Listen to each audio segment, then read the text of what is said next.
Esto cambia el mundo para siempre. Por eso no podés no entender cómo se compra una criptomoneda y por qué invertir en criptomonedas y cuánta plata. ¿Te suena el mundo cripto, pero no tenés idea por dónde arrancar? ¿Te da un poco de desconfianza, pero al mismo tiempo sentís que te estás quedando afuera de algo grande? Bueno, bienvenido al club. En este episodio de Juntala te vamos a contar todo lo que necesitas saber para entender las criptomonedas desde cero. Porque mientras en Argentina discutimos si el dólar va a estar 1.200 pesos o 1.300 pesos, hay otro sistema financiero que ya arrancó. El de las finanzas descentralizadas. Y no lo para ni lo maneja nadie. Esto no significa que sea bueno o malo o que haya que invertir o no en cripto, pero sí o sí lo tenés que entender. No te podés quedar afuera. Y este capítulo no es para expertos en tecnología. Es para vos, que querés cuidar tus ahorros, entender de forma seria qué son las criptomonedas y saber distinguir dentro de este mundo qué criptos tienen mayor y menores riesgos. Bienvenidos a un nuevo episodio de Juntala, porque la plata se piensa. El siguiente contenido es un podcast de educación financiera. Todo el contenido tiene un propósito educativo. No constituye ninguna sugerencia, recomendación o promoción de algún instrumento financiero en particular. Lo primero que tenemos que hacer para entender bien a las criptomonedas es entender la lógica de las finanzas descentralizadas. Las finanzas descentralizadas están basadas en una tecnología inicial, que es blockchain, y sobre eso se construyó Bitcoin, y un poco después vino Ethereum, y en base a eso DeFi, que son Decentralized Finance, finanzas descentralizadas. Para entender esto, ¿saben qué? En realidad hay que entender cómo funciona el dinero. Parece una cuestión básica, estamos con plata, con billetes todos los días, pero es bastante contraintuitivo cómo funciona el dinero. Por eso es necesario repasar algunas cuestiones para después entender a las finanzas descentralizadas. No sirve que hablemos sobre Bitcoin si antes no repasamos cómo funciona el dinero. Cuando hablamos de algo con lo que nos relacionamos todos los días, como es el dinero, muchas veces nos parece evidente, no nos replanteamos tantas cosas y nos cuesta un poco aislarnos del concepto. Algo similar pasa con el valor. No saben, la primera vez que estuve en un aula, en una maestría de finanzas, y nos preguntó un profesor qué significa el valor. ¿Qué es lo que crea el valor? Casi ninguna persona que estaba en un aula ya a nivel de una maestría, de un posgrado, podía contestar de una bien qué crea valor en nuestra economía. Frena un segundo a pensarlo. Lo único que crea valor es el intercambio. Cambiar una cosa por otra. O una cosa por un servicio, o un servicio por otro servicio. El dinero en sí mismo no genera valor. El dinero es solo un símbolo. Simboliza el valor. Por eso, si un gobierno emite dinero a lo loco, eso no genera valor. Lo único que genera valor es el intercambio, que en inglés se llama trade. Y el intercambio es tan viejo como la humanidad. Y ustedes se preguntarán, ¿qué tiene que ver todo esto con cripto? Pero es fundamental repasarlo para entender la tecnología que vino con las criptomonedas. Los estados, más o menos a partir del siglo XIX, se empezaron a meter con el dinero. Antes, el dinero no tenía nada que ver con el Estado, con los gobiernos. Muchos creen, y quizás más en Argentina, que el dinero, la plata la crea el Estado, pero solo en los últimos años, de los 1800 para acá, los gobiernos se hicieron cargo exclusivamente de la emisión y el control del dinero. Por eso ahora vamos a ver que este cambio tecnológico de las criptomonedas y blockchain permite a las cosas volver un poco a su estado natural. Hagamos un ejercicio. Imaginémonos ahora hace miles de años, cuando los humanos vivían en comunidades sin ninguna clase de organización política. Si quieren, podemos imaginarnos que estamos en una isla. Estamos en nuestra isla, la isla de Juntala, y una familia produce, por ejemplo, pollos. Se especializa en pollos. Con esa especialización, bueno, vino la productividad. Con la productividad vinieron las ventajas competitivas. O sea, empezaron a estudiar mucho cómo producir pollos. Tenían el patio de la casa lleno de pollos en nuestra isla. Y con esas ventajas comparativas vinieron los excedentes de esa familia. Pero ¿qué valor tenían esos pollos para esa familia? Nada, les servían para comer, pero iban acumulando y acumulando y acumulando en el patio de su casa. Ahora, por otro lado, en nuestra isla había una familia que sembraba trigo. Y con la tecnología de tanto sembrar trigo, empezó a tener muchísimo pan en su casa, ganó productividad, empezaron a tener más trigo, más pan del que necesitaban. Y de nuevo, ¿cuánto vale el pan para nuestra segunda familia? Nada, más allá de comer pan y cumplir una de sus necesidades, empezaron a tener pan en el patio de su casa, les sobraba trigo, solo comían pan. Hasta que un día, en nuestra isla, que tiene un río muy lindo, muy cristalino, nuestra isla, se encuentra Juan de la familia 1 y María de la familia 2. Y ahí nació la frase mágica. Te lo cambio. Te cambio los pollos, que para mí no valen nada, por un poco de pan. Y eso creó el trueque. Y algo mucho más importante, el concepto de valor. El valor es el valor relativo que tiene un bien respecto al otro. En nuestra isla, el trigo respecto al pollo, en función de las preferencias de cada usuario. Hay que ver cuánta ganas de comer pan tenía la familia 1 que solo producía pollos. Y así fue naciendo la teoría del valor y la humanidad empezó a generar excedentes y eso empezó a generar el intercambio. Y así empezó el trueque, que duró muchísimos años. Pero claro, el trueque tenía algunos problemas, sobre todo de divisibilidad. Te querías tomar una birra y tenías que ir con la vaca al bar para que te vendan una cerveza. También tenía problemas de preferencia o intertemporalidad. Quizás a vos el trigo se te ponía feo o lo mismo con algún animal, y así se empezaron a generar inconsistencias en el crecimiento del comercio y de la economía, y esas complejidades se empezaron a resolver con una idea muy buena. En vez de llevar una vaca a un bar, llevemos un símbolo al bar que simplifique el intercambio. Y así surge el dinero. Es un descubrimiento evolutivo de la humanidad, como la rueda, como la imprenta, como la luz eléctrica, un avance discreto, como nos gusta decir a los economistas, que se da en la humanidad. El dinero, lo único que es un símbolo, que simboliza el valor que hay detrás de los intercambios. Y claro, los símbolos tienen que tener ciertas características, tienen que ser durables, divisibles, difíciles de falsificar.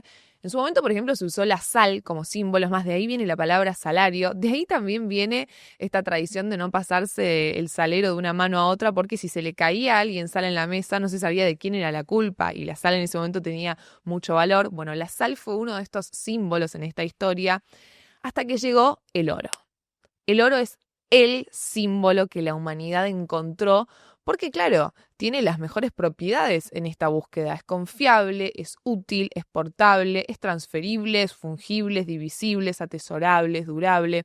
Por eso el oro es la reserva de valor más natural que tiene la humanidad. Es valioso porque, pensemos, es descentralizado, no lo controla ningún estado, no lo emite un banco central, es incensurable, si vos lo tenés nadie te lo puede quitar salvo por la violencia y es escaso, se sabe cuánto oro hay en todo el mundo y ¿saben qué? Si juntamos todo el oro y lo fundimos entra solo en 4 piletas olímpicas, es escaso. Entonces el símbolo más representativo es el oro, pero pensemos más allá. Como medio de pago no es tan útil. Cortar un trocito de oro para ir y comprarte una hamburguesa es muy incómodo. Y así fue que surgió el papel moneda. ¿Pero por qué un papel vale 100? Porque hay un acuerdo, porque hay un consenso. Pero a diferencia del oro, el papel no vale en sí mismo. Y así en realidad empezaron a crearse los activos financieros. ¿Saben qué? Un dato interesante. El 93% del dinero que hay en el mundo se anota. Se anota en los balances de los bancos, que son los que crean dinero. Solo el 7% del dinero que hay en el mundo se emite. Entonces, el dinero, que en el fondo representa el intercambio, se empezó a crear de esta manera. Lo escribimos en cuadernos. Esa escritura en general la hacen los bancos y ¿quién verifica quién es el árbitro? Bueno, hace miles de años eran los príncipes, las monarquías y actualmente la mayoría de los países son los gobiernos democráticos. Por eso si nos ponemos a pensar, ¿cómo hacemos para creer lo que está anotado en los balances de los bancos, que eso sea cierto? Si estamos diciendo que el 93% del dinero que hay en todo el mundo en realidad está anotado, no es que está emitido físicamente. Bueno, ahí la necesidad, cuando surge el papel como símbolo y como dinero, de los registros gubernamentales, tribunales de justicia, escribanos, todos estos son los árbitros que hay en nuestro mundo, en nuestra economía, para entonces asegurarnos que lo que está anotado sea cierto. Y hoy en realidad, si nos ponemos a pensar, la vida económica o real de las personas, de la mayoría, depende de anotar cosas en un cuaderno. Vos cuando salís de un país tenés que presentar el pasaporte y lo anotan en un cuaderno. Cuando te compras compras un auto, eso está anotado en un cuaderno. Cuando te compras una casa, eso está anotado en un cuaderno. Ese cuaderno hace muchísimos años lo controlaba un príncipe, una monarquía, y hoy son los gobiernos quienes lo controlan. Y así, a partir de la evolución, se fueron generando activos reales que sirven de símbolo para sustentar todas las actividades. Y el Estado es la única persona confiable para sellar el cuaderno, que el cuaderno tenga confiabilidad. El Estado funciona como árbitro. El tema es que ese árbitro en muchos países es caro, es ineficiente. Si quieren, pensemos solo el caso de Estados Unidos, una inflación anual, depende del año que tomemos, si tomamos pandemia superior al 5% anual, si tomamos otros años del 2, 3%, 4% anual. Bueno, ese es el costo y la ineficiencia del Estado. Ahora, ¿qué pasa cuando un avance tecnológico cambia estos paradigmas? Y si pudiéramos ahora juntos charlando conseguir el símbolo perfecto. El oro por ahora, como venimos diciendo, es de lo más perfecto que ha encontrado el humano, es descentralizado, pero tiene el problema que es muy incómodo. Es difícil de guardar, de transportar, pagar con un lingote de oro cualquier cosa que te quieras comprar. Entonces, ¿cómo tendría que ser un símbolo mejor? Bueno, estamos diciendo que sería importante que sea un activo descentralizado, incensurable, que no lo controle un Estado, que tenga oferta global, que sea fácil de usar, que tenga una escasez trazable, como pasa con el oro, y hoy en día también que sea digital, que sea fácil de guardar, mover, dividir con el celular. A partir de 2009, tenemos un cuaderno a través de la tecnología que no necesita un tercero que dé fe para que haya confianza. Un cuaderno que es inviolable y así te sacás las ineficiencias de cualquier gobierno. No necesita un gobierno que venga a sellarlo. Blockchain es un software abierto que cualquiera puede bajar. Y es un cuaderno de partida doble donde figura quién tiene cada moneda, qué persona le manda a cada uno la moneda y cada transacción en realidad es una página de ese cuaderno. Hay tantos cuadernos como participantes y cada participante tiene una copia del cuaderno en tiempo real. Entonces, si un participante quiere anotarse de la nada que tiene 10 bitcoins, los otros no lo van a aceptar. Y esta es la primera vez en toda la historia de la humanidad que se puede crear un registro contable completamente transparente y descentralizado que no precisa de un tercero para que dé fe. Pero ojo, que no dependa de gobiernos o de bancos no significa que esté fuera de la ley y tampoco significa que no existan riesgos. Hay volatilidad, hay posibles fraudes y también, si no te cuidas, hay plataformas inseguras. Habiendo aclarado eso, este cuaderno, sin necesidad de un tercero, es un cambio discreto en la historia del dinero. Como en su momento no había electricidad y luego la electricidad cambió el mundo. Entonces, si yo tengo anotado en un cuaderno que tengo 2 bitcoins, nadie me los puede confiscar, nadie los puede transferir si no soy yo, nadie puede ponerle un precio máximo para repasar cosas que han pasado en la Argentina. Están en un cuaderno que es tecnológicamente inviolable. ¿Esto entonces quiere decir que Bitcoin es el oro 2.0?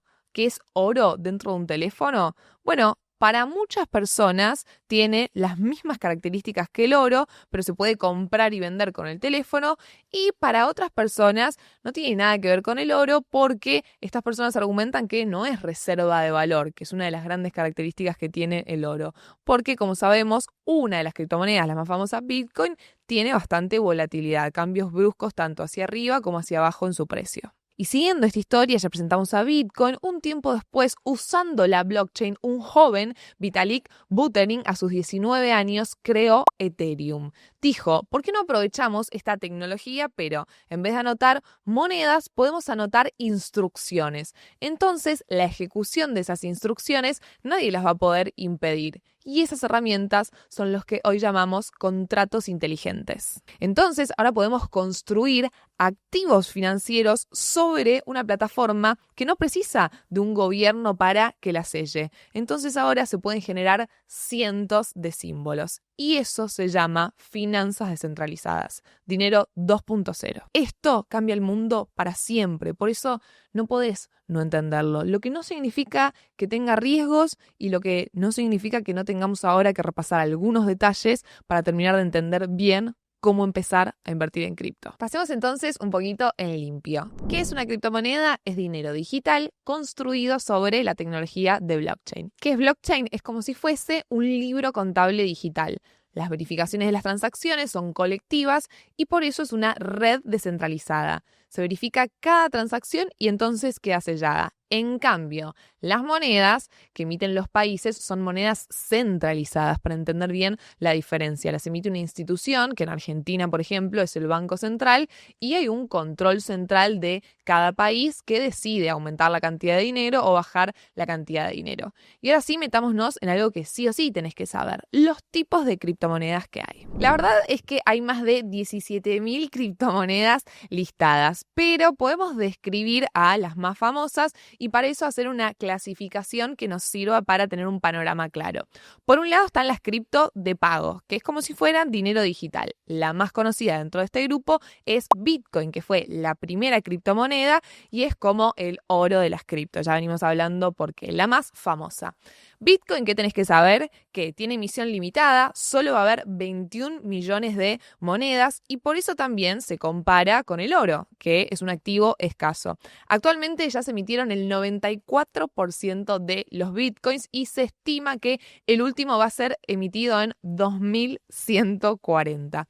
Esta escasez programada es lo que impulsa el valor de Bitcoin a largo plazo. El segundo grupo son las criptos de plataforma, como Ethereum, Cardano, Solana. Entonces, no solo son monedas, son infraestructuras digitales para desarrollar tecnología. Son sistemas sobre los que se crean apps, contratos inteligentes, NFTs. Y en tercer lugar están las monedas estables, las stablecoins, que, a diferencia de Bitcoin o Ethereum, cuyo precio puede subir y bajar fuertemente en poco tiempo, existen estas monedas estables que están diseñadas para tener un valor constante, generalmente vinculado con una moneda tradicional como el dólar o el euro. O sea, cuando tenés un stablecoin como USDT, USDC o FD-USDC, estás teniendo el equivalente digital a el dólar, pero dentro del mundo cripto. Un punto importante es que esta estabilidad se mantiene porque tiene como reserva, como garantía, una cantidad equivalente de dinero tradicional u otra criptomoneda. Otros ejemplos no tan conocidos de stablecoin son Euri, que mantiene paridad con el euro, y Pax, que está respaldada por oro físico.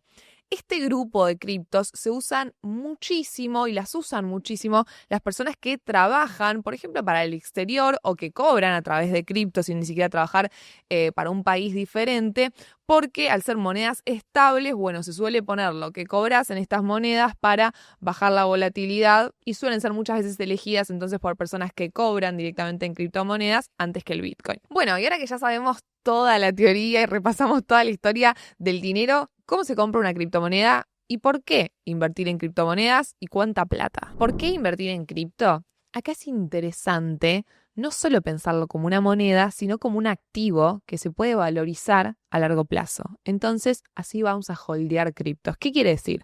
Bueno, como podemos comprar acciones, bonos, invertir en un fondo común de inversión, también podemos incluir a las criptomonedas en nuestro portfolio de inversiones. ¿Por qué? Bueno, porque creemos que vamos a obtener en varios años, a mediano plazo, un potencial beneficio por la adopción de esta tecnología que va en ascenso. Por eso, ¿cómo lo pensamos? Como siempre, con objetivos específicos. Entonces, vos lográs separar para invertir una parte de tu dinero. De esa parte que separaste para invertir, vas a elegir una porción para destinarla a cripto. ¿Cuánto? ¿Cuánto tiene que ser esa porción? Bueno, depende como siempre de la capacidad que tengas vos de soportar la volatilidad y el riesgo. Entonces, una persona que tiene una buena capacidad para soportar volatilidad, sí, es el ejemplo típico que ponemos. En general son personas más jóvenes, en general son personas sin familiares a cargo, pero también esto puede ser relativo. Lo importante es que tengas capacidad para soportar volatilidad y dormir tranquilo. Bueno, esa persona puede de lo que ahorra un 15% o 20% destinarlo a cripto. En cambio, si quieres invertir en cripto, pero tenés baja capacidad de afrontar la volatilidad, bueno, tranquilamente de lo que lográs ahorrar, podés poner un 5% en criptomonedas si crees que esta tecnología, si la ves como un activo y crees que a futuro puede tener un gran crecimiento. Porque acá nuestro objetivo es crear patrimonio a largo plazo, que no tiene nada que ver con el trading. Bueno, ¿y cómo se empieza? Ustedes saben que a mí me gusta hacerlo lo más concreta posible, entonces si hacemos un paso a paso, lo primero que necesitas hacer es buscar una plataforma confiable. Y remarco lo confiable porque estamos en finanzas descentralizadas, con lo bueno y con lo malo que esto no tenga al Estado como un árbitro. Por eso es muy importante que cuando vayan a seleccionar una plataforma, elijan una plataforma que tenga gran trayectoria, que esté en muchos países. Y ahí, por ejemplo, hoy yo les quiero mostrar bien el paso a paso y elegí Binance porque es el exchange de criptomonedas más grande del mundo en volumen de transacciones. Está en más de 100 países y tiene más de 275 millones de usuarios. Por eso nosotros vamos a ver ahora juntos cómo se hace el paso a paso para comprar una criptomoneda y elegimos mostrarlo en esta plataforma. Entonces, una vez que buscas la plataforma confiable, yo ya estoy agarrando mi celu para que hagamos juntos el paso a paso y podemos comprar en vivo un pedacito de una cripto, no necesariamente una cripto entera. Ok, el paso 2 es crearte una cuenta. Te vas a crear una cuenta, entonces te bajas la plataforma, te bajas Binance, yo ya la tengo bajada y creamos una cuenta. Una vez que te creaste la cuenta, y si todavía no tienen cuenta, les dejo un link en mi descripción, que a la gente de Binance que le copa mucho nuestra comunidad les va a dar un beneficio si se crean cuenta con ese link, entonces está en descripción. Veamos entonces cómo depositar pesos en Binance. Entonces, lo voy a hacer en vivo con ustedes. Lo primero que tenemos que hacer es abrir la app y ahí vamos a buscar, vamos a hacer clic en el botón que dice depositar. Ahí hice clic en depositar. Nos van a aparecer un montón de opciones y vamos a elegir depositar pesos, que nos permite transferir gratis desde una cuenta bancaria o desde una billetera virtual y luego usar ese saldo para comprar criptomonedas dentro de Binance. Ahí pongo seleccionar un método de depósito, voy a poner transferencia bancaria, continuar y Binance te va a mostrar los datos necesarios para hacer la transferencia, simplemente vas a copiar el CBU o el alias y acá algo muy importante que pasa lo mismo también con los brokers de inversión. Acordate que esta transferencia la tenés que hacer desde una cuenta bancaria o billetera virtual que esté a tu nombre. Listo, entonces una vez que tenés estos datos, vas directamente a tu billetera digital, vas a copiar el CBU o el alias y depositas el monto de pesos que quieras y en pocos minutos ya lo vas a tener en tu cuenta de Binance. Bueno, y ahora, ¿cómo convertir esos pesos en cripto? Es muy sencillo, no necesitas grandes montos, podés empezar con 1.000 pesos para practicar, para aprender. Así que desde el menú principal hacemos clic en el botón Trade y seleccionamos la opción Convertir. Y en el campo D vas a seleccionar pesos, que se refiere a pesos argentinos, y en el campo A, ahí tenés que elegir la cripto que querés comprar. Por ejemplo, si es una stablecoin, vas a poner USDC, si es Bitcoin, elegís BTC y ahí elegís la cripto. Ingresás el monto que querés convertir, 1.000 pesos, 2.000 pesos, 3.000 pesos, a tu gusto, y te va a aparecer una vista previa con la tasa de conversión. Si estás de acuerdo, confirmás la operación y listo. Ya compraste tus primeras criptomonedas, que pueden ser stablecoin, Bitcoin o la que te guste. Y algo interesante, ¿sabías que podés también generar rendimientos con esas criptomonedas que vayas comprando? Esto es una alternativa relativamente nueva en el mercado cripto y está muy bueno para quienes quieren tener una inversión, una parte de su portafolio invertido en cripto, pero sin ser especialistas, sin estar haciendo trading, podés lograr generar un rendimiento con tus cripto. ¿Cómo? Binance, por ejemplo, tiene una herramienta que se llama Binance Earn que te permite generar ingresos pasivos diarios teniendo tus criptomonedas siempre disponibles. Sí, muy parecido a lo que vos haces con una cuenta remunerada o con un fondo como un money market. Esto no tiene ninguna comisión y entonces vos podés ingresar los fondos, los pones a generar un rendimiento y los podés retirar cuando quieras. Tenés completa liquidez. ¿Cómo se hace el paso a paso para hacer esto? Bueno, desde el menú principal vas a la opción Descubre y ahí vas a encontrar la sección Earn. Ahí buscas la criptomoneda con la que vos quieras empezar. Por decir cualquier cosa, no sé, buscas USDC, que también puede ser USDT, y ahí va a figurar un porcentaje con la sigla, con el Annual Percent Rate, quiere decir con la tasa, que es APR. Entonces, vas a ver esa tasa porcentual anual, que es una métrica dinámica muy similar a la que ves en tu cuenta remunerada cuando pones tus pesos a trabajar, y ahí te indica el estimado de ganancias que vas a generar durante un año. Entonces, ejemplo, para suscribirte, no sé, si elegiste USDC, ingresas el monto que querés usar, que querés poner a generar un rendimiento, y en el resumen después vas a ir viendo las recompensas diarias estimadas y las tasas, estas APR, según el rango de inversión. Confirmas Y listo, ya pusiste a generar un rendimiento de esas cripto que compraste antes. Y listo, ya pusiste esas cripto que compraste antes a generar un rendimiento. Ahora, fíjense que la lógica de cómo invertir en cripto es con esta lógica estratégica a largo plazo, holdear, creyendo que las cripto, además de tener una función de medio de pago, tienen un valor como activo. Bueno, quien crea eso de las cripto puede empezar a incorporar en su portfolio, donde tiene otras inversiones como bonos, como acciones, como fondos comunes de inversión, puede empezar a incorporar algunas criptos. Ya vimos los diferentes tipos de cripto que hay y cuando mencionamos, recordad que hay más de 17.000 criptomonedas, bueno, acá siempre pregúntate el proyecto en el que estás por entrar, el proyecto en el que estás por invertir.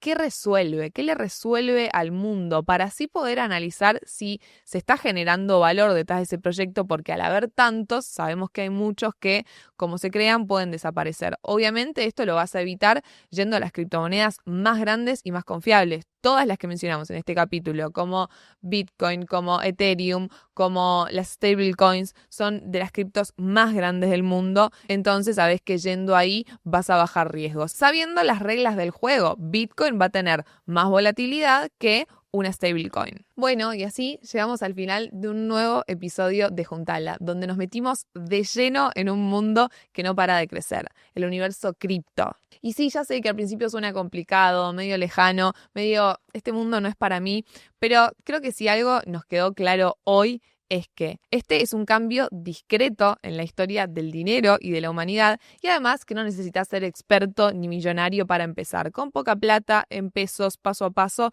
ya podés probar y empezar a entender cómo moverte. Y acordate, no te olvides de seguirnos y activar la campanita si te gustó el capítulo, así te enterás cada vez que sale un nuevo episodio.